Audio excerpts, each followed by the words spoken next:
कशा प्रकारचं कोलॅबरेशन आपण एक्सपेक्ट करतो किंवा कशा प्रकारे आपण त्यांच्याशी एंगेज होऊ शकू, हा तिसरा मुद्दा आहे. तर या तिन्ही गोष्टींबद्दल मी तुम्हाला थोडंसं माझ्या अनुभवातनं सांगणार आहे, कारण हा काही थेरॉटिकल कोर्स नाहीये. माझी मी स्क्रीन शेअर करतो. दिसतंय योगेश? हो, दिसते सर. ओके. कुठल्याही आपल्याला रिसर्च म्हणजे आपण ज्या भागात काम करणार आहोत किंवा आपला जो पायलट करायचा किंवा ज्या ठिकाणी आपण काम करतोय, तर त्या भागातली माहिती ही आपल्याला असणं खूप महत्वाची आहे, किंवा त्या भागाचं ज्ञान की ज्या ठिकाणी आपल्याला टेक्नॉलॉजी सोर्स करायचे आहेत किंवा त्या भागातले प्रश्न ऍड्रेस करण्यासाठी आपल्याला कुठल्या तरी रिसर्च एजन्सीला एंगेज करायचं आहे. तर त्यासाठी थोडीशी आपल्या भागाची पुरेशी माहिती, आपल्या प्रश्नांची पुरेशी माहिती आपल्याला असली पाहिजे. एक उदाहरण म्हणून मी वेल्हे ब्लॉक मध्ये सचिन सरांनी एक सर्वे केला होता आता नुकताच, तर त्याबद्दल तुम्हाला थोडक्यात माहिती देतो की आम्ही तो सर्वे कसा केला होता.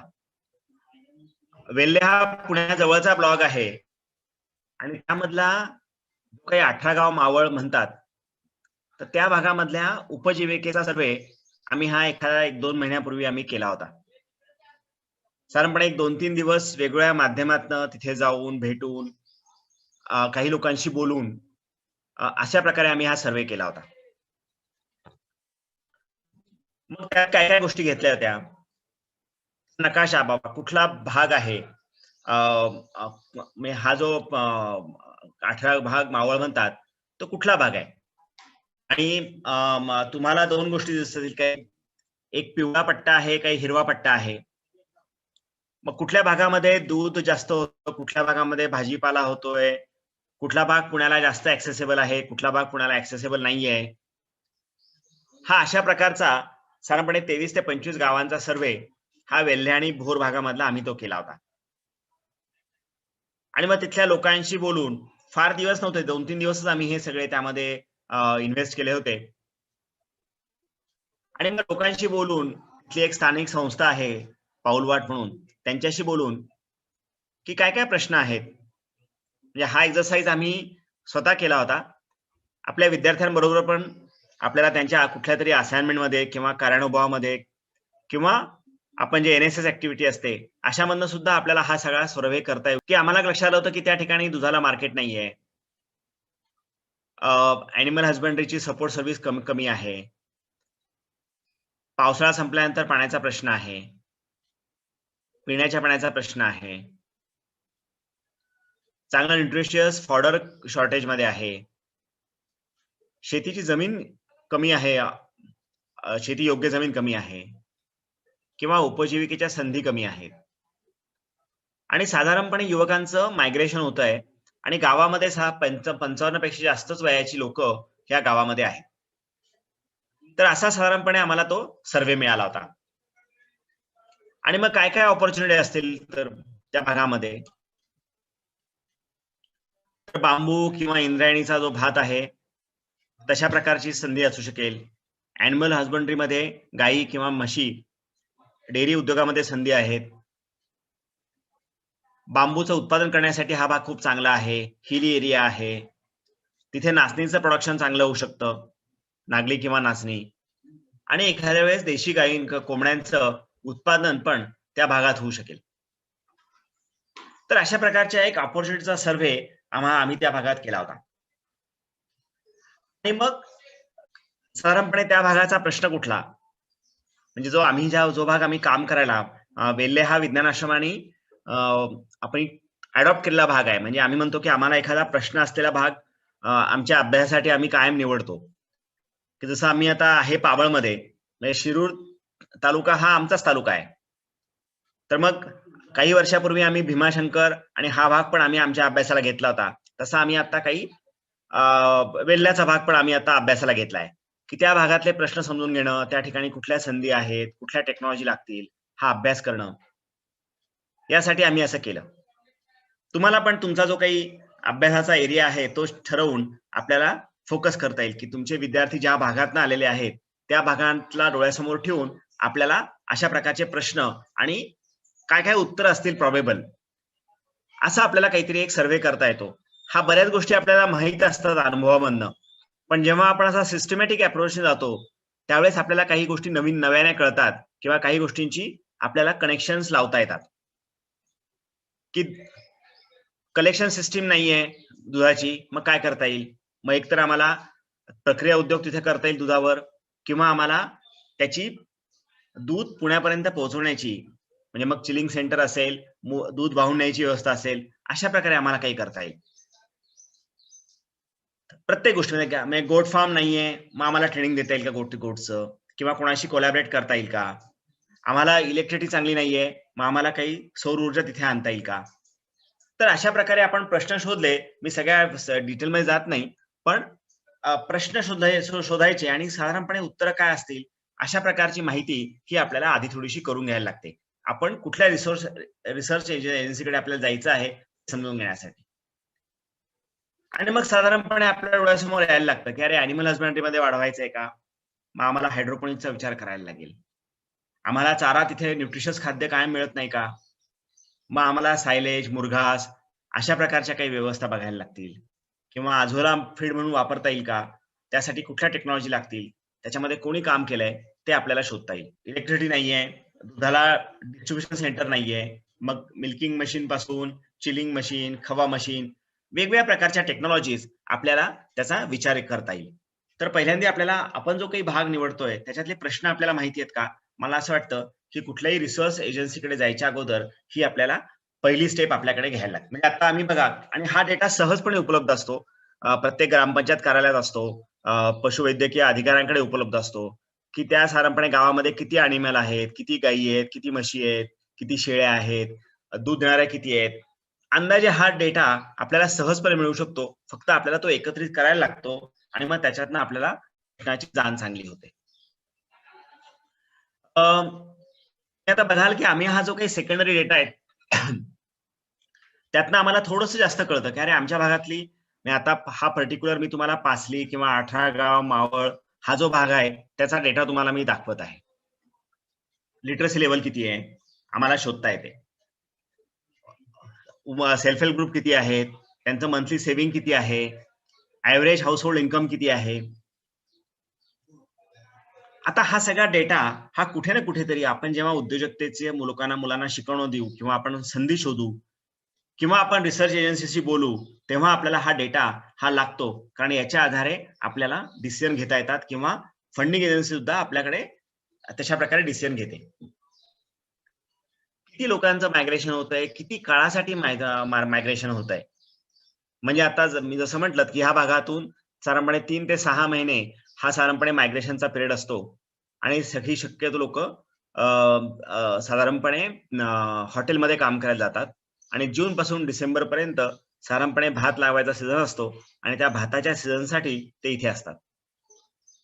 मग हा किती लोक मायग्रेट होत आहेत, किती नाही होत आहे, किती सीझनल एम्प्लॉयमेंट आहे, कुठल्या प्रकारची लोकांकडे काम करतायत, कुठले स्किल्स आहेत याचा अंदाज आपल्याला इथे मिळतो.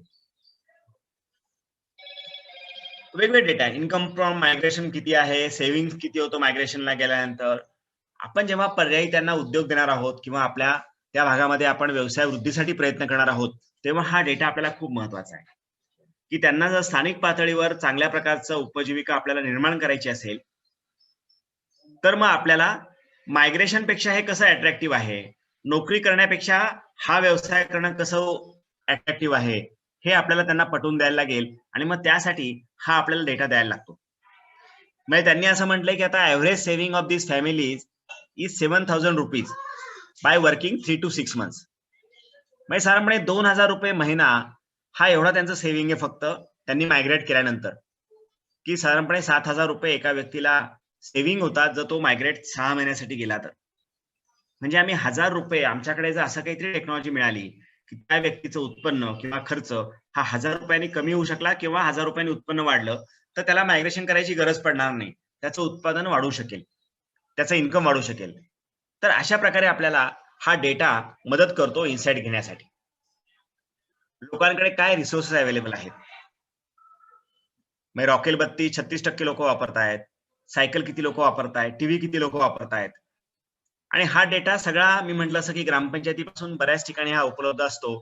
आपल्याला सेकंड डेटा सुद्धा घेता येतो किंवा आपल्याला प्रायमरी डेटा सर्व्हे मधून पण मिळवता येतो. मी थोडं पुढे जातो. साधारणपणे आपल्याकडे जी काही रचना असते, कॉलेजेस, युनिव्हर्सिटीज आणि मग रिसर्च लॅब, म्हणजे एक CFTR TRI असेल की जे सेंट्रल फूड रिसर्च इन्स्टिट्यूट जी आहे मैसूरची, किंवा नॅशनल केमिकल लॅबोरेटरी केमिस्ट्री मध्ये आहे, NPL फिजिक्स मध्ये आहे. ह्या सगळ्या रिसर्च लॅब झाल्यात की ज्या एखाद्या विषयाला वाहून घेतलेल्या असतात आणि त्या विषयामधलं ऍडव्हान्स रिसर्च हे ते करत असतात. दुसरं विद्यापीठ आहेत, IIT आहेत, काही प्रीमियम इन्स्टिट्यूट आहेत जसं आयसर आहे, की ह्या संस्था पण वेगळ्या प्रकारचं रिसर्च काम करत असतात आणि विद्यार्थ्यांना पण त्या डिग्री देत असतात. आणि काही आपल्यासारखे कॉलेजेस असतात की आपण पण रिसर्च करतो, पण आपलं मेन काम हे अध्यापनाचं असतं, मुलांपर्यंत ते ज्ञान पोहोचवण्याचं किंवा मुलांना चांगलं शिक्षण देण्याचं, मुलांकडनं चांगले प्रकल्प करून घेण्याचं हे असतं. आणि आता सगळ्यात एक चांगली महत्वाची गोष्ट जी घडली आहे ती अशी आहे की ह्या प्रत्येक टप्प्यावर, म्हणजे रिसर्च लॅब असतील, युनिव्हर्सिटी असतील किंवा कॉलेजेस असतील, या प्रत्येक टप्प्याला सरकार म्हणतंय की तुम्ही लोकांशी जोडलं गेलं पाहिजे. तुमच्या टेक्नॉलॉजी फक्त तुमच्यापर्यंत असून चालणार नाहीत, त्या लोकांपर्यंत पोहोचतायत का, तुम्ही जे काही काम केलंय ते समाजापर्यंत जातंय का, हा ह्या मॅन्डेट हा प्रत्येकाला असतो.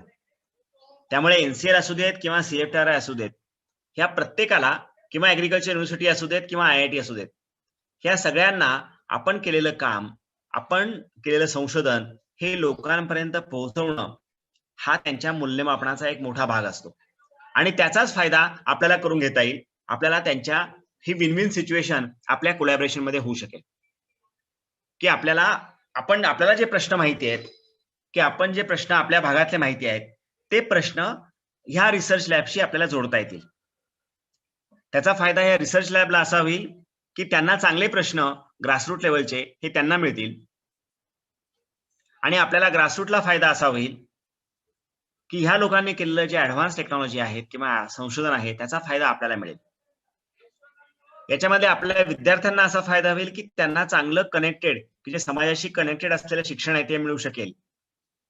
आणि जेव्हा आपण ह्या मोठ्या प्रीमियर इन्स्टिट्यूटशी कनेक्ट होतो तेव्हा त्यांचं प्रोफाईल मोठं असतं, म्हणजे NCL म्हणा किंवा IIT म्हणा, ते यांच्याशी आपण कनेक्ट असतो तर साधारणपणे रिसर्च फंडिंग मिळायला पण सोपं होतं कोलॅबोरेशन मध्ये. आणि त्यामुळे आपल्याला ह्या सगळ्या प्रकारचं कोलॅबोरेशन हे खूप आवश्यक आहे. मी आता काही तुम्हाला उदाहरण देतो की कुठल्या ह्या लोकांच्या काही इन्स्टिट्यूटची मी तुम्हाला ओळख करून देतो की जिथे आपल्या टेक्नॉलॉजी लोकांपर्यंत पोहोचवण्याचा कसा प्रयत्न करतायत. मी दुसरी माझी स्क्रीन शेअर करतो, ही बंद करून. मी आता उदाहरण घेऊ आपण की BARC आहे. आता भाभा ऑटोमॅटिक रिसर्च सेंटर सारखी जी काही ऑर्गनायझेशन आहे, माझी स्क्रीन दिसते योगेश? हो सर, दिसते. ओके. आता त्यांचा आकृती नावाचा प्रोग्राम आहे की BARC Bhabha atomic research centre खूप ऍडव्हान्स प्रकारचं संशोधन करतात.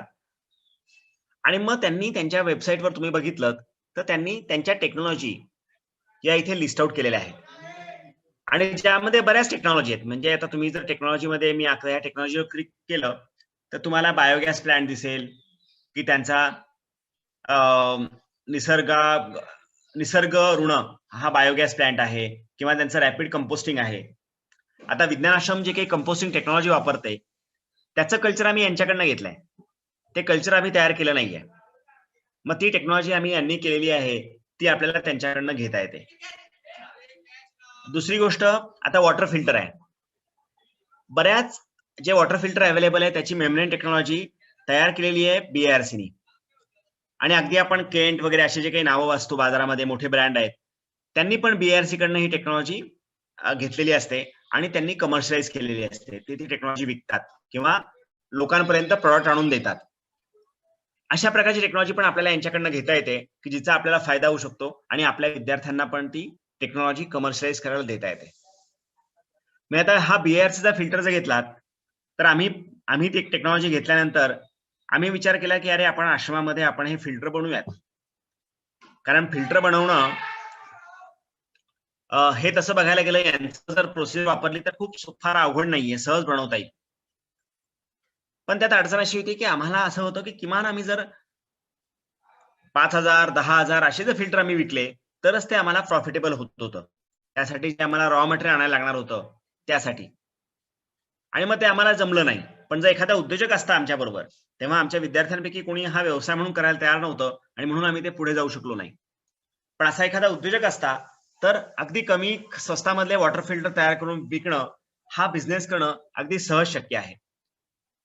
तर अशा प्रकारच्या वेगवेगळ्या टेक्नॉलॉजी तुमच्या ॲप्सवर तुम्ही बघितला, मी सगळ्यांमधून जात नाही तुम्हाला आता. पण वेगवेगळ्या प्रकारचं फ्रूट प्रिझर्वेशन करायचं आहे, की जामून तुम्ही बघितलं की 9 नंबर दिसत असेल स्क्रीनवर, की delicious and preservative free shelf stable natural jamun products. ही टेक्नॉलॉजी BRCने तयार केलेली आहे. मग आपण आता ह्या टेक्नॉलॉजी यांच्याकडनं समजून घेऊन आपल्याला देणं, तर आपल्याला त्या भागामध्ये जांभूळ असतील समजा, की आमच्याकडे जांभळं खूप आहेत आमच्या भागामध्ये आणि ती आम्ही जेव्हा मॅपिंग केलं आधी आमच्या एरियाचं किंवा आमच्या विद्यार्थ्याच्या गावाचं, त्यावेळेस आम्हाला असं लक्षात आलं की ही टेक्नॉलॉजी अवेलेबल आहे आणि ही इथे मिळते. तर आम्हाला ही टेक्नॉलॉजी घेता येते किंवा त्याच्याशी आपल्याला कनेक्ट करून घेता येते. आता मी तुम्हाला मी तुम्हाला BRC दाखवलं. या सगळ्यांच्या लिंक्स मी तुम्हाला शेअर करेल चॅटमध्ये नंतर किंवा आपल्या ग्रुपवर टाकतो. मग तुम्हाला त्या मिळतील. आता दुसरं उदाहरण घेऊ आपण. IIT बॉम्बेचा सितारा आहे. आता IIT बॉम्बेचा सितारा जे आहे हे रुरल टेक्नॉलॉजी डेव्हलपमेंटसाठीच प्रसिद्ध आहे. आणि तुम्हाला जी लोक नारायणगाव जवळपासची असतील, तर सितारामधली मुलं त्यांना त्यांची एक टर्म ही कुठल्या तरी गावात जाऊन राहायची असते. जसं ऍग्रीकल्चर इंजिनिअरिंग कॉलेजच्या मुलांना 4 महिने कुठेतरी ग्रामीण भागात जाऊन राहायचं असतं, तसं सिताराच्या एमटेकच्या मुलांना पण फील्डमध्ये जाऊन काम करायचं असतं. आणि बरेच जण आपल्या आंबेगाव आणि भीमाशंकर भागामध्ये येऊन त्यांची इंटर्नशिप करतात. आता यांनी केलेल्या ज्या टेक्नॉलॉजी आहेत त्या पण आपल्याला त्यांच्या वेबसाईटवर मिळतात, त्या आपल्याला इथे शोधता येतील. आणि आपल्याला त्या पण हा रिसोर्स म्हणून आपल्याला उपलब्ध होऊ शकतो, की अरे आम्हाला ही टेक्नॉलॉजी पाहिजे आणि ही IIT पवईनी केलेली आहे. त्यासाठी गुगलमध्ये आपल्याला बऱ्यापैकी जर आपण सर्च करायला लागलो, की अरे आमचा हा प्रश्न आहे. त्याला कुठली रिसर्च इन्स्टिट्यूट काम करते? मी सुरुवातीला तुम्हाला सर्व्हेचं उदाहरण दिलं होतं, की सोलर मिल्किंग मशीन पाहिजे, आम्हाला चारा मिळत नाहीये, आम्हाला फोडर चांगलं मिळत नाहीये. तुम्ही असं सर्च करायला लागलात, की मग तुम्हाला त्यानुसार तुम्हाला कोण नॅशनल इन्स्टिट्यूट कुठलं काम करतंय आणि मग त्यांचं जे काही कमर्शियलायझेशन विंग असते किंवा टेक्नॉलॉजी डिसिमिनेशनची विंग असते, तिला आपल्याला अप्रोच करता येतं. आणि त्यांच्या प्रत्येकाच्या वेबसाईट्सवर या लिंक्स आहेत. अजून एक उदाहरण देतो. CFTRI स्क्रीन तुम्हाला दिसत असेल आता स्क्रीनवर. केंद्रीय खाद्य प्रौद्योगिक अनुसंधान संस्थान. CFTRI जी आहे म्हैसूरची फूड टेक्नॉलॉजीमध्ये, ती भारतामधली सगळ्यात प्रीमियम रिसर्च इन्स्टिट्यूट आहे. आणि त्यांच्या वेबसाईटवर तुम्ही गेलात तर तुम्हाला इथे सगळ्या ह्या टेक्नॉलॉजी यादी दिसतील, की bakery products, beverage products, serial product. आणि आपण त्याच्यामध्ये गेलोत तर तुम्हाला दिसतं का मला माहित नाही, पण तुम्ही इथे दिसेल तुम्हाला की इथे atta with multigrains, bakery powder, composite bajra bread, chocolate pasta, eggless cake premix. आता ही सगळी रेसिपी त्या लोकांनी CFTRI स्टँडर्डाइज केलेली आहे. त्यातल्या काही टेक्नॉलॉजी त्यांनी फ्रीली ओपन सोर्स ठेवलेल्या आहेत आणि काही टेक्नॉलॉजी की ज्या त्याला खूप इन्व्हेस्टमेंट लागते, ज्या काही खूप कमर्शियल किंवा हाय व्हॅल्यू त्याला इन्व्हेस्टमेंट आवश्यक आहे, मोठ्या कॉर्पोरेट्स घेऊ शकतील, अशा टेक्नॉलॉजीला मात्र त्यांना तुम्हाला लायसन्स द्यायला लागतं. त्यामुळे काही टेक्नॉलॉजी या फ्री आहेत सगळ्यांना यूज करायला आणि काही टेक्नॉलॉजी आपल्याला त्यांच्याकडे जाऊन घ्यायला लागतात. आणि ह्या संस्था ह्या सगळ्या टेक्नॉलॉजीचं ट्रेनिंग पण ऑर्गनाईज करतात, की आम्ही CFTRI मध्ये जाऊन आमच्या विद्यार्थ्याला ज्याला कोणाला फूड टेक्नॉलॉजीमध्ये शिकायचं आहे किंवा एक पर्टिक्युलर मला टेक्नॉलॉजी शिकून घ्यायची आहे, तर आपल्याला त्यांच्याकडे जाऊन अशा प्रकारचं ट्रेनिंग पण घेता येतं. तर मला असं वाटतं ही पण संधी आहे, की म्हणजे आता आपल्या बऱ्याच विद्यार्थ्यांना फूडमध्ये बिझनेस करायचा असतो, कारण त्याला होमोजेनियस डिमांड असते, कायमच तो डिमांड मधला उद्योग आहे. तर आपल्याला अशा रिसोर्सेसचा उपयोग आपल्याला विद्यार्थ्यांसाठी होऊ शकतो. ऍग्रीकल्चर रिसर्च तुम्हाला परत इथे दिसत असेल की इंडियन काउन्सिल ऑफ ऍग्रीकल्चर रिसर्चच्या बऱ्याच टेक्नॉलॉजीज आहेत आणि त्यांच्या प्रत्येक म्हणजे आता उदाहरणार्थ centre institute for research on buffaloes, किंवा sheep and wool research institute. आता तुम्ही त्यांच्या वेबसाईटवर गेलात तर शिप आणि रिसर्च इन्स्टिट्यूट त्यांच्या कुठल्या टेक्नॉलॉजी कमर्शियलाईजसाठी अवेलेबल आहेत की एरिया स्पेसिफिक मिनरल मिक्सचर. आता हे त्यांनी टेक्नॉलॉजी त्यांनी दिलेली आहे. Package of practices for prophylactic curative health coverage of sheep. आपल्याकडे जर असं वाटत असेल की आमच्या एरियामध्ये आम्हाला शिप्स किंवा गोट फार्मिंग किंवा धनगर कम्युनिटी अशांसाठी आम्हाला टेक्नॉलॉजी हवी आहे, असं जर आपल्याला नीड कळली असेल आपल्या विद्यार्थ्यांकडनं, आपण केलेल्या सर्व्हे मधनं किंवा आपल्या एरियाचं आपण केलेल्या प्रोफाइलिंग मधनं, तर आपल्याला हे करता येतं. आता मध्यंतरी थोडस विषयांतर होईल पण तरी तुम्हाला मी एक दाखवतो. अजून एक याला सर्व्हेला करताना अजून एक महत्वाचा आपल्याला रिसोर्स आपल्याला वापरता येतो. तो म्हणजे असा की डिस्ट्रिक्ट प्लॅनिंग कमिशन पण बऱ्याच गोष्टींवर रिसर्च करतं. म्हणजे मी तुम्हाला अजून एक स्क्रीन शेअर करतो. दिसतंय तुम्हाला? NCAER district driven growth pilot study of Ratnagiri. Yogesh दिसते स्क्रीन आता ही? हो दिसते. आता आपण जेव्हा गव्हर्नमेंट ऑफ इंडिया म्हणतं की आपल्याला $3 ट्रिलियन इकॉनॉमी करायची आहे, मध्ये पंतप्रधानांनी सांगितलं होतं की आपल्या देशाची इकॉनॉमी आम्हाला $3 ट्रिलियन करायची आहे मागच्या बजेटच्या वेळेस. आणि मग 3 ट्रिलियनचं करायचं तर मग ते असं हवेत बोलता येत नाही बऱ्याच वेळा. तर त्याच्यासाठी आपलं प्लॅनिंग कमिशन आहे, नीती आयोग आहे, हे बऱ्यापैकी रिसर्च करतात किंवा काही डॉक्युमेंट्स तयार करतात. की जसं त्यांनी हा रत्नागिरीचा पायलट स्टडी केला होता डिस्ट्रिक्ट प्लॅनिंग कमिशन मधून. आणि मग आता रत्नागिरी जिल्ह्यामध्ये recommendation for areas identified for accelerating economic growth ही कुठली आहेत की जसं कॅशू किंवा काजूमध्ये तिथे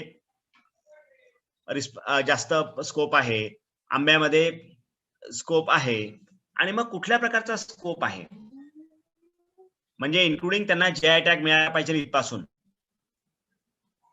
तर हे सगळं टुरिझम मध्ये काय स्कोप आहे, तर याचे रिपोर्ट हे आपल्याकडे ऑनलाईन अवेलेबल असतात नीती आयोग मध्ये किंवा त्यांच्या प्लॅनिंग कमिशन मध्ये.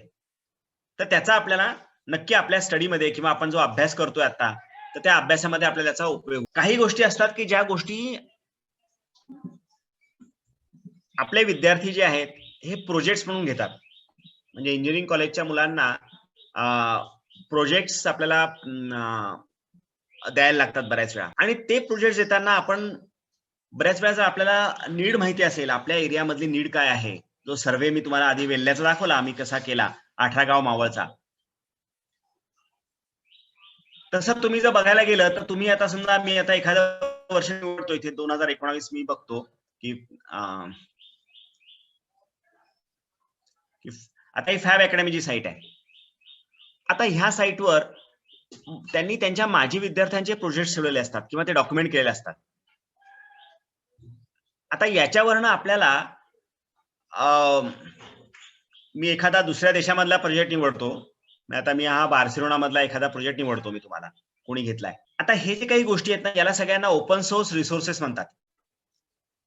की काही लोक ओपन सोर्स फिलॉसॉफीवर बिलीव्ह करतात. मला तुम्हाला दिसतंय की नाही माहित नाही, पण त्यांनी काहीतरी इथे नॉन डिस्ट्रॅक्टिंग बाईक जीपीएस म्हणजे बाईकवर जीपीएस लावण्यासाठी की टू व्हीलरवर जीपीएस लावायचा आहे, पण तो अशा प्रकारे होल्ड करायचा आहे की मला त्रास नाही झाला पाहिजे. जसं कारमध्ये जीपीएस ठेवलेलं असतं आणि आपल्याला नेव्हिगेट करता येतं, बघून म्हणजे नीटपणे ड्रायव्हिंग करताना बघता येतं, त्या प्रकारे टू व्हीलर चालवताना बाईकला मला जीपीएस लावता येईल अशा प्रकारे त्यांनी आपल्याला डॉक्युमेंटेशन केलंय. आणि तुम्ही जर परदेशामधलं, जसं मी तुम्हाला फॅब अकॅडमी दाखवलं, तसं MIT ची साईट बघितली तर त्यांच्या विद्यार्थ्यांना त्यांनी केलेला अकॅडमिक प्रोजेक्ट अशा प्रकारे डॉक्युमेंट करणं आवश्यक असतं. आणि मग त्यामुळे तुम्हाला इथे दिसत असेल की बिल ऑफ मटेरियल दिसतंय, कुठलं कंपोनंट वापरतात आहे, त्यांनी त्या प्रोजेक्टच्या डिझाईन फाईल्स दिल्या आहेत. इथे तुम्हाला दिसत असतील बहुतेक की फ्युजन 360 त्याचं काय दिलंय, मी आर्डिनो कोड कुठला वापरलाय. आता आपल्या विद्यार्थ्यांना आपण जेव्हा प्रोजेक्ट्स देऊ तेव्हा आपल्याला हा बेंचमार्क म्हणून देता येतो की आपल्याला MITचा प्रोजेक्ट किंवा तिथल्या स्टुडंटनी केलेला प्रोजेक्ट हा बेंचमार्क म्हणून घे आणि याच्या पुढे जा. तर आपल्याला प्रश्न सापडला की त्यांनी बघा हे बाईकवर हँडल कसं जीपीएस लावायचं आहे, हे फोटो दिसत आहे. तर अशा प्रकारे आपल्याला हे जे काही कॉमन हे आहे काय म्हणतात ना, ओपन सोर्स गोष्टी ज्या आहेत, त्या ओपन सोर्स गोष्टींमधनं सुद्धा आपल्याला बराचसा टेक्नॉलॉजी किंवा त्याच्या डिझाईन फाईल्स आपल्याला ह्या मिळू शकतात. आणि हे काही फक्त असं नाही की तुम्हाला काय म्हणू आपण, रिसर्च इन्स्टिट्यूट म्हणून म्हणा किंवा IIT मधून घ्यायचंय किंवा फक्त इंडियन लोकांकडनं घ्यायचंय. आपले पण बरं, आता ही प्रकाश लॅब जो आहे, तर ह्या प्रकाश लॅबचा जो करणारा जो आहे हा मनु प्रकाश म्हणून आहे. IIT कानपूरचा विद्यार्थी पास आउट आहे. नंतर त्यांनी MITतनं PhD केली आणि आता स्टॅनफोर्डला तो प्राध्यापक आहे. आता या मनु प्रकाशची जी प्रकाश लॅब आहे, त्या प्रकाश लॅब मध्ये तुम्ही जर बघितलं त्याच्या इथे रिसर्च मध्ये, तर त्याचे रिसर्च बघा काय आहे ते.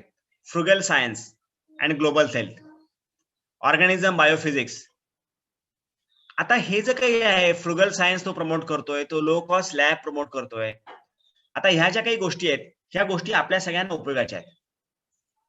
आपल्याला उपयोगाच्या आहेत म्हणजे आपल्या भागाला उपयोगाच्या आहेत, की फ्रुगल सायन्स आम्हाला पण पाहिजे आहे. मग तुम्ही काय करतायत आणि आपल्याला यांच्याशी सहज संपर्क साधता येतो, की तुम्ही जे काही काम करतायत त्या कामाचा आम्ही पायलट करू का आमच्या इथे. मी त्यांनी आता उदाहरण तुम्हाला दिसत असेल की foldscope, low cost microscope, OScan device to allow smartphone to scan oral cavity for cancer, punch card microfluidics, paperfuge low cost centrifuge, malaria scope low cost diagnostics tool. आता ह्या ज्या काही टेक्नॉलॉजी आहेत, ह्या टेक्नॉलॉजी आपल्याला सहजपणे आपल्या लोकांना उपयोगाच्या आहेत. आणि आपण ह्या टेक्नॉलॉजी त्यांना जर लिहिलं आपण की अरे आम्हाला तुमच्याशी कोलॅबरेट करायचं आहे, तर आपल्याला त्यांच्याकडनं मिळू शकता येईल आणि आपल्याला त्यांच्याशी कोलॅबरेट करता येईल. मी परत माझ्या स्लाइडवर जातो तुम्हाला आणि काही गोष्टी मी दाखवतो तुम्हाला. मी तुम्हाला ही जी काही माझी स्क्रीन दिसते ना योगेश, स्क्रीन दिसते माझी? हो सर दिसते. हा, फील्ड टेस्टिंग पायलटिंग. आता हो दिसते. हा ओके. मी आता आमचे उदाहरण विज्ञानाश्रमाचे मध्ये केलेल्या कामाची मी तुम्हाला आता ही उदाहरण देतो, की आपल्या पुणे विद्यापीठामध्ये बायोलॉजी डिपार्टमेंट आहे आणि बायोलॉजी डिपार्टमेंटचे जे HOD आहेत, त्यांनी आता एक मोठ्या प्रमाणात गुळवेलचा एक प्रोजेक्ट घेतलाय आणि आयुष मंत्रालयाने त्याला फंडिंग दिलंय आणि त्यांना मोठ्या प्रमाणामध्ये 50,000 काहीतरी त्यांना गुळवेलाची रोपं वाढवून हवी आहेत. गुळवेल हा आयुर्वेदिक वनस्पती आहे की जी तुम्हाला आपण जे इम्युनिटी म्हणतो, प्रतिकारक शक्ती, ती वाढवण्यासाठी उपयोग पडतो. आता एवढी मोठी झाडं लावायची आहेत, बरं नुसती झाडं लावायची नाही, तिचं रेकॉर्ड पण ठेवायचं आहे, कसं वाढलं काय वाढलं ते. आता ते एकटे प्राध्यापक नाही करू शकत ते सगळं काम, त्यांना रिसर्च पण करायचं आहे, डॉक्युमेंट पण करायचं आहे. आणि मग आता आम्ही त्यांना लिहिलं की अहो ती गुळवेल आम्हाला पण देता का तुम्ही. त्यांनी त्यांच्या खर्चाने ती गुळवेल आम्हाला दिली, ते लावण्याचा खर्च दिला, प्रत्येक प्लॅन मागे तुम्हाला इतका खर्च मिळेल तसं सांगितलं. त्यांना डेटा इंटरेस्ट आहे, त्यांना काम करण्यात इंटरेस्ट आहे. मला इंटरेस्ट आहे माझ्या विद्यार्थ्यांना चांगलं शिकवण्यामध्ये, मला इंटरेस्ट आहे माझ्या भागामध्ये नवीन संधी निर्माण करण्यामध्ये, मला इंटरेस्ट आहे माझ्याकडे गुळवेल उगवली तर गुळवेलीचं पुढे प्रोसेसिंग काय करायचं हा पुढचा प्रश्न मी विचारणारच आहे. पण जर माझ्या विद्यार्थ्यांच्या मदतीने मला अशा काही गोष्टी करता आल्या तर मला पुढे जाता येतं. आम्ही पाबळ गावामध्ये एक सर्वे केला होता, मी तुम्हाला सुरुवातीला सर्वे सांगितला. आम्ही पाबळ गावामध्ये सर्वे काय केला की पाबळ गावामध्ये किती प्लॅस्टिक वेस्ट आमचं जनरेट होतंय बा, आणि आम्ही ऍक्च्युली कॅल्क्युलेट केलं की किती प्लॅस्टिकच्या पिशव्या गावामध्ये दर महिन्याला येतात, आमच्याकडनं किती किलो प्लॅस्टिक वेस्ट तयार होतं. आणि आम्ही त्या इनपुट वगैरे ठेवून अगदी भाजीवाले, जे काय म्हणतात आपण पावभाजी विकणारे, जे कोणी प्लॅस्टिकचे बॅग वापरतात, छोटे दुकानदार की जे प्लॅस्टिकच्या पॉलिथिन पिशवीत घालून तुम्हाला सामान देतात, अशांपासून जी लोक पुण्यातनं वगैरे येतात पाबळमध्ये सामान घेऊन, इथपर्यंत आम्ही सगळं पायलट केलं, मोजलं. आणि आमच्या लक्षात आलं की आम्ही पाबळमध्ये दर महिन्याला आम्ही 700 ते 800 किलो प्लॅस्टिक कचरा तयार करतो, प्लॅस्टिकच्या पिशव्यांचा. आणि आमच्याकडे जेव्हा आम्ही हा सर्व्हे केला तेव्हा आम्ही सगळ्यांकडे जायला लागलो आणि आम्ही असंच मराठी विज्ञान परिषदेला पण सांगितलं, आम्ही ICT ला पण सांगितलं, इन्स्टिट्यूट ऑफ केमिकल टेक्नॉलॉजीला, की आमचा हा सर्व्हे रिपोर्ट आहे आणि आमच्या गावामध्ये 800 किलो प्लास्टिक कोणीच विकत घ्यायला तयार नाही, कारण खूप छोटी क्वांटिटी आहे. आम्हाला याच्यासाठी काही टेक्नॉलॉजी तुमच्याकडे आहे का? मग त्यांनी आमच्या लगेच मराठी विज्ञान परिषदेने किंवा त्यांनी सांगितलं, हो आमच्याकडे ही एक टेक्नॉलॉजी आहे. मग काही लोकांशी बोलून, काही लोकांना प्राध्यापकांसमोर प्रश्न ठरवल्यानंतर त्यांना इंटरेस्ट आला, की अरे हो, छोट्या गावासाठी आम्हाला प्लास्टिक पायरोसिस प्लॅन करून बघता येईल का? आणि त्यांनी आम्हाला सपोर्ट केला, फंडिंग केला. आम्ही पावळमध्ये त्याच्यावर काम करतोय. सेल्को बरोबर आमचं असंच कोलॅबोरेशन झालं. आम्ही त्यांना सांगितलं, आम्हाला आमचा कॅम्पस जो आहे पाबळचा, आम्ही असं टार्गेट ठरवलेलं आहे, की दरवर्षी आमचं 20% विजेचा खप हा कमी झाला पाहिजे. आणि त्यामुळे आमचे जास्तीत जास्त उपकरणं आम्हाला सौर ऊर्जेवर चालवायचे आहेत आणि आम्हाला शक्यतो बॅटरी वापरायची नाहीये. त्यासाठी आम्ही काम करतोय. आणि आम्ही काही कामही केलं होतं, प्रयोग करत होतो, सर्व्हे केला होता. सेल्कोला इंटरेस्ट वाटला. ते आमच्याशी कोलॅबोरेट झाले. त्यांनी बरेच टेक्नॉलॉजी तयार केल्या होत्या. आणि मग त्यांनी आम्हाला सांगितलं, की हो आम्ही तुम्हाला आमच्या टेक्नॉलॉजी देतो. पण तुम्ही त्याचा रेकॉर्ड ठेवा. आम्हाला डेटा पाहिजेल आहे. आम्हाला तुम्हाला आम्ही सगळी पैसे देतो, मदत देतो. पण तुम्ही आम्हाला रेकॉर्ड्स द्या, आम्हाला डेटा द्या आणि आपण एकत्र काम करू. आम्ही त्याच्यावर काम करायला लागलो. सध्या आम्ही IIT बरोबर बोलतो आहोत. आम्ही प्रश्न आयडेंटिफाय केला. आमच्याजवळ एक मुखी नावाची शाळा आहे. त्या शाळेचा आम्ही सर्व्हे केला होता आणि असं लक्षात आलं, की 400-500 मुलं गावामध्ये राहतात आमच्या त्या शाळेमध्ये. मग तिथे इतके टन लाकूड वापरलं जातं, इतके टन गॅस वापरला जातो. बरं, ज्या ठिकाणी ते लाकडावर ते मिड डे मील तयार करतात, ती खोली पूर्णपणे काळी होती.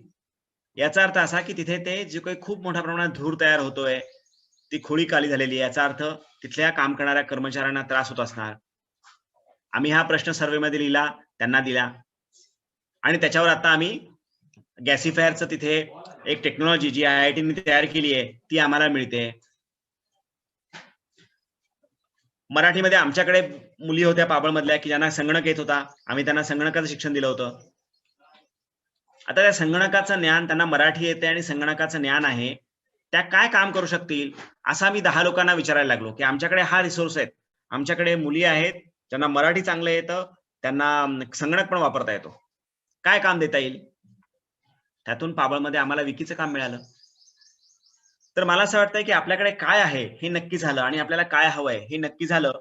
आपल्याला जगभरामधल्या संस्थांशी आपल्याला बोलता येतं आणि त्यांच्याकडनं आपल्याला माहिती घेता येते. आपण त्यांच्याशी डेटा कलेक्शनसाठी कोलॅबोरेट करू शकू.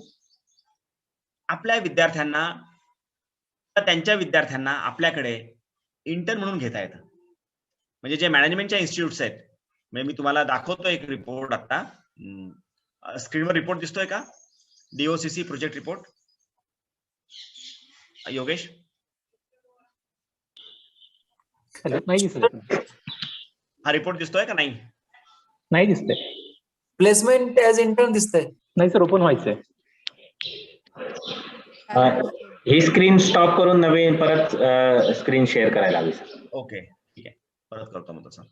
आता हा जो आम्ही रिपोर्ट केला ना, तर आपण त्यांच्या विद्यार्थ्यांना जेव्हा आपण असं काम करायला लागतो, आता दिसत असेल बहुतेक. तर आम्ही हा जो प्रोजेक्ट रिपोर्ट दिला होता, हा जसं IITतले मुलं असतील किंवा मॅनेजमेंट इन्स्टिट्यूटचे मुलं असतील, ह्याच्या काही प्रीमियर इन्स्टिट्यूट आहेत किंवा R&D इन्स्टिट्यूट आहेत, यांना डेटा लागतो. त्यांच्या मुलांना फील्ड टेस्टिंग करायचं असतं. आपण सगळे ग्रामीण भागातले आहोत, आपण प्रश्नाच्या जवळ आहोत. आपले पण विद्यार्थी यांच्याबरोबर कोलॅबोरेट होऊ शकतात. म्हणजे आम्ही असे पण काही प्रोजेक्ट्स केलेले आहेत, की MIT मधला एखादा रिसर्चर, त्याचा एमटेकचा थिसिस, ऍग्रीकल्चर कॉलेजच्या 2 मुली, की ज्या त्यांची इंटर्नशिप करायला पाबळला आलेल्या आहेत, आणि DBRTचे 5-6 मुलं, अशी एक टीम करून आम्ही शेततळ्यामधलं इव्हॅपोरेशन कसं रोखता येईल याच्यावर एक प्रोजेक्ट केला होता. तर आपल्याला अशा रिसर्च इन्स्टिट्यूट बरोबर आपल्याला इंटर्नशिप सारखं कोलॅबोरेशन करता येईल. मग ती IITचा असेल किंवा अशा प्रकारचा. आता मी जो प्रोजेक्ट स्क्रीन दाखवतोय ती तुम्हाला, आम्ही हा SPGN मॅनेजमेंट जे कॉलेज आहे त्यांच्याबरोबर आम्ही हा 2017 साली प्रोजेक्ट केला होता, की वेल्ह्याचा बांबू प्रॉडक्ट्स, वेल्ह्यामध्ये आम्हाला बांबूचे प्रॉडक्ट्स कसे बनवता येतील. आणि ह्या मुलांकडनं आम्ही अगदी अमेझॉनवर कसं सेल करायचा हा प्रोजेक्ट, यासाठी आम्ही हा सगळा मी तुम्हाला काही महत्वाच्या गोष्टी फक्त दाखवतो. आपल्याकडे वेळ कमी आहे म्हणून. म्हणजे आता बांबू जो आहे, ह्या बांबूचा शॉर्ट अनालिसिस करून की आम्हाला वेल्ह्यामध्ये बांबू करायचा असेल, जाऊ नका, पाठवू नका ना आवाज म्हणा कोणीतरी mute करा, गर्दी योगेश. केवढी असणार आहे माहितीये तुम्हाला? पाठवू नका ना म्हणा, तो साधं आहे ना. हम्म. तर अशा प्रकारे आपल्याला ह्या लोकांना इंटर्नशिप देता येईल आणि त्यामधून पण आपल्याला त्यांच्याशी कनेक्ट करता येईल. मला असं वाटतंय आता 1:20 झालेले आहेत. मी इथं पॉज घेतो आणि पुढचे 10 मिनिटं आपण काही डिस्कस करूयात, चर्चा करूयात, म्हणजे मला एक्सपिरियन्स शेअर करता येतील. तर तुम्ही मला प्रश्न विचारले तर मी तुम्हाला मुख्य मुद्दे सांगितलेत की आपण कुठल्या प्रकारे त्यांच्याशी कोलॅबरेट करू शकतो, त्यांची माहिती कशी घेऊ शकतो. सुरुवातीला आपल्याला आपला भाग काय आहे, आपले प्रश्न काय आहे याची जाणीव करून घ्यायला लागेल.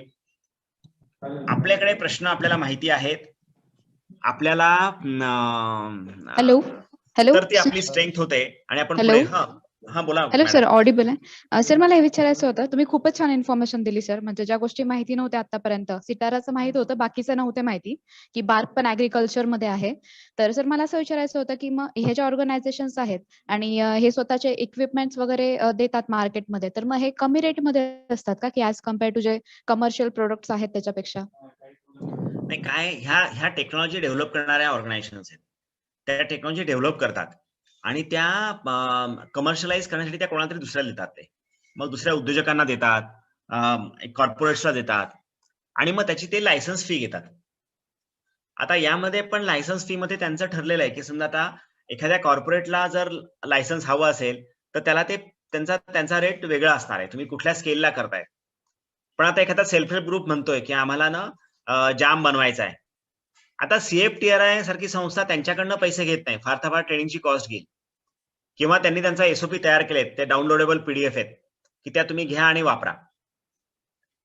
पण जर त्यांची जर काही एखादी प्रीमियम रेसिपी असेल तर मग ते सेल करतात. किंवा आता BIRC आहे, तर BIRCने त्यांच्या प्रत्येक टेक्नॉलॉजीसाठी काहीतरी अमाऊंट ठेवलेली आहे. तर सगळ्या टेक्नॉलॉजी घेतल्या तर मला वाटतं काहीतरी 1.25 लाख रुपये पडतात आणि एक टेक्नॉलॉजी घेतली तर मग ते जसं आता आम्ही विज्ञान आश्रम आणि मराठी विज्ञान परिषदेकडनं आम्ही टेक्नॉलॉजी घेतल्या आहेत, तर मग आम्हाला 5,000 रुपये एका टेक्नॉलॉजीला पडलं BIRCची, की आम्ही कंपोस्ट घेतलं 5,000 रुपये लागलं आम्हाला, वॉटर फिल्टरसाठी 5,000 रुपये द्यायला लागले. मग ती रिझनेबल अमाऊंट असते की त्यांचं ज्ञान आपल्याला मिळण्यासाठी ती अमाऊंट रिझनेबल असते. पण दुसरा जो मी तुम्हाला मुद्दा सांगितला की तुम्ही सगळे प्राध्यापक आहात, आपण सांगू शकतो की सर मला पण फिल्टरमध्ये इंटरेस्ट आहे, तुम्ही पण काम केलेलं आहे आणि मला तुमचं फिल्टरचं काम समजून घ्यायचं आहे आणि आमच्या भागामध्ये मला इम्प्लिमेंट करायचं आहे, मला पायलट करायचं आहे, त्याच्यामध्ये अजून काही स्टडी करायचं आहे. आपण कोलॅबरेट होऊ शकू का? किंवा तुम्ही कंपोस्टचं कल्चर केलंय, सर मला आमच्या भागामधला जो काही रेसिड्यू आहे त्याचा कंपोस्ट करण्याची टेक्नॉलॉजी वापरायची आहे, तर आपल्याला काही रिसर्च प्रोजेक्ट एकत्र घेता येईल का? मग तिथे ते प्राध्यापक म्हणजे R&D इन्स्टिट्यूट मधले प्राध्यापक, मग ते NCL मधले असतील किंवा BIRC मधले असतील किंवा अजून कोणी असतील, IITतले असतील, ते आणि तुमची इन्स्टिट्यूट आपल्याला कोलॅबरेट करता येतं. जसं आम्ही विज्ञान आश्रमामध्ये करतो की आम्ही सांगतो की हा आमचा प्रश्न आहे, प्लास्टिक आमचा प्रश्न आहे, कंपोस्टिंग आमचा प्रश्न आहे, आम्हाला मदत करता का? आता याच्यामध्ये कसं आहे की याच्यामध्ये तुम्हाला पण थोडंसं प्रोएक्टिव्हली जायला लागतं. मी म्हटलं की तुमच्याकडे डेटा असला पाहिजे, तुम्ही सर्व्हे केला असला पाहिजे, तुमचा प्रश्न डिफाईन्ड असला पाहिजे, की मग त्या लोकांनाही कळतं की अरे ह्या कॉलेजच्या ह्या मॅडम सिरियस आहेत.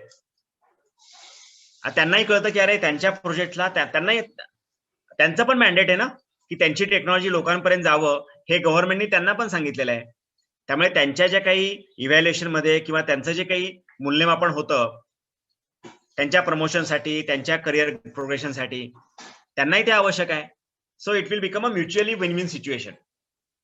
तर मी तुम्हाला सजेस्ट करतोय की तुम्ही you go for that mutual win win situation, की तुमची स्ट्रेंथ काय आहे, तुम्ही नारायणगाव मध्ये आहात, तुम्ही संगमनेर मध्ये आहात, कोणी शिर्डीमध्ये आहे, की ज्या ठिकाणी एखाद्या वेळेस IITतलं कोणी जाऊ शकणार नाही, BIRC मधलं जाणार नाही, सितारातलं जाणार नाही, पण त्यांना तो प्रश्न पण महत्वाचाच आहे आणि मग तिथे आपलं कोलॅबरेशन होऊ शकतं. आपल्याकडे 5 मिनिटं आहेत अजून. प्रोसेस ऑफ कोलॅबरेशन मध्ये तुम्ही त्यांना पत्र लिहा, एक ईमेल करायला लागते. सगळ्यात चांगली गोष्ट अशी असते की एकतर त्या टेक्नॉलॉजी बघायला जाणं. म्हणजे आता सितारांनी त्यांचं एक्झिबिशन ठेवलेलं आहे. तुम्ही विज्ञान आश्रम बघायला आलात तर लोक येतात आमच्याकडे परवानगी घेऊन की तुम्ही केलेलं टेक्नॉलॉजी मधलं काम आम्हाला बघायचं आहे आणि आम्ही ते दाखवतो. तुम्ही राहुरी विद्यापीठात गेलात, तुम्हाला त्यांच्या टेक्नॉलॉजीज तुम्हाला बघायला मिळतील. आणि मग जी टेक्नॉलॉजी तुमच्या उपयोगाची आहे किंवा तुमचा प्रश्न तुम्हाला माहित आहे, तुम्ही सर्व्हे केलेला आहे, की जसं मी तुम्हाला 18 गाव मावळचा सर्व्हे दाखवला. आता तुम्ही तुमचा प्रश्न घेऊन गेलात की आमच्याकडे जांभळं आहेत, त्यासाठी काय टेक्नॉलॉजी आहे हो? मग ते म्हणतील अमुक अमुक XYZ प्राध्यापक आहेत, त्यांनी त्याच्यावर काम केलंय. मग मला त्या सरांना भेटायचंय. मग सर आमच्याकडे जांभळं आहेत, हा पोरगा आहे, याच्या गावात खूप जांभळं आहेत, जांभळं वाया जात आहेत. आता काय करू sir? Process of collaboration starts. मग पुढे MOU होतो, मग पुढे करतात, मग ते रिसर्च प्रोजेक्ट कसा लिहायचा. मला माहिती आहे की बरेच IITतले प्रोफेसर्स, म्हणजे आता हे मी तुम्हाला सांगतोय की दे आर व्हेरी रिसोर्सफुल, की इंडस्ट्री बरोबर कनेक्टेड असतात, त्यांना माहिती असतं आणि थोडेफार अमाऊंट इंटर्नशिप्स किंवा काय म्हणतो ना एखादी ट्रायल घेण्यासाठी they can themselves sponsor from their own fund. म्हणजे माझा तर असा अनुभव आहे. तर मला असं वाटतं की ते आपल्या सहज शक्य आहे की ते तुमच्या कॉलेजला येऊ शकतील, बोलू शकतील त्या मुलांना, आणि त्या मुलाला पण मोटिवेशन होईल ना, अरे याचे जांभळं वाया जात होते, ह्या प्राध्यापकांशी कनेक्ट करून दिलंय, काम पुढे सुरू झालंय. It's good for you, for your own academics. विद्यार्थ्यांसाठी पण चांगलं आहे, R&D इन्स्टिट्यूटला पण चांगलं आहे. So it's a win win win situation आणि ultimate output is a entrepreneurship, EDP. Thank you sir. अजून कोणी? हॅलो सर, मला एक प्रश्न आहे. हो विचारा ना. सर आपल्याकडे जर आयडिया असेल आणि कसं आहे आपल्याला जर ते कन्वर्ट टेक्नॉलॉजी मध्ये करायचे असेल तर आपण त्यांच्याकडे अप्रोच होऊ शकतो का? त्याला काय रिक्वायरमेंट काय असेल मग त्या आयडियाची, त्यांना काय लागेल मग ते? नुसती आयडिया असून चालत नाही बरं का. म्हणजे आता नुसती आयडिया तुम्ही म्हटलात ना, मला ही आयडिया आहे, ती आयडिया आहे, असं करून चालत नाही. ती आयडिया जी आहे ती आयडिया तुमची थोडीशी काय म्हणतात ना घासून पुसून स्वच्छ केलेली आयडिया असली पाहिजे, की ती आयडिया व्हायबल आहे, वर्केबल आहे, कोणी केलेलं नाहीये आणि त्याचं जर काही IPR वगैरे असेल तर तुम्ही तो केलेला आहे. त्यामुळे एकतर बरं IPR शक्य नसेल तर तुमच्या समोर तो प्रश्न तुम्हाला खूप क्लिअर आहे की हा प्रश्न माझ्या समोर आहे, मला तो सोडवायचा आहे. आमच्या गावातल्या पाण्यामध्ये फ्लोराईड कंटेंट आहे आणि ते फ्लोराईड कंटेंट मला दूर करायचंय. तुम्ही एकदा हा प्रश्न मांडला तर इंडियन इन्स्टिट्यूट ऑफ सायन्स बेंगलोरमध्ये फ्लोराईडवर खूप मोठं काम झालंय. आणि तुम्ही जर असं ठरवलं की अरे मला फ्लोराईडवर काम करायचंय, आता तुमच्या डोक्यात फ्लोराईड दूर करायची तुमच्या डोक्यात कल्पना पण आलेली आहे, पण हा प्रश्न इतका युनिक आहे असं म्हटलं तर तिथलं जे रिसर्च सेंटर आहे त्यांच्या दृष्टीने पण हा प्रश्न प्रायोरिटीचा होतो. आणि मग तुमच्या डोक्यात जर वेगळी कल्पना असेल फ्लोराईडवरची आणि तुम्ही ती लिहिलेली असेल आणि त्याला जर पेटेंट करणं शक्य असेल, आपल्याकडे मला वाटतं 15 मार्चला शाळिंगराम सर येणार आहेत पुणे विद्यापीठाचे, की जे आपल्याला IPR वर माहिती देणार आहेत, कसं करायचं, पेटेंट कसं करायचं आहे वगैरे बद्दल ते आपलं सेशन घेणार आहेत. त्यावेळेस तर आपण बोलूच त्याविषयी. पण मग ते पेटेंट घेणं आणि मग अप्रोच होणं की सर माझी ही आयडिया आहे, मी पेटेंट केलेली आहे, मला हा प्रश्न माहिती आहे, माझ्या गावातला प्रश्न आहे, माझ्या समोरचा प्रश्न आहे, कॅन वी कोलॅबरेट. तुम्ही इक्वल लेवलला बोलाल त्या लोकांशी आणि तुमचं कोलॅबरेशन होईल. त्यामुळे तुमची आयडिया लिहिली असेल तुम्ही ती लिहून ठेवा. 15 मार्चला शाळिंगराम सरांशी जेव्हा आपण बोलू त्यांच्याकडनं पुणे विद्यापीठ काय सपोर्ट करेल ते बघा.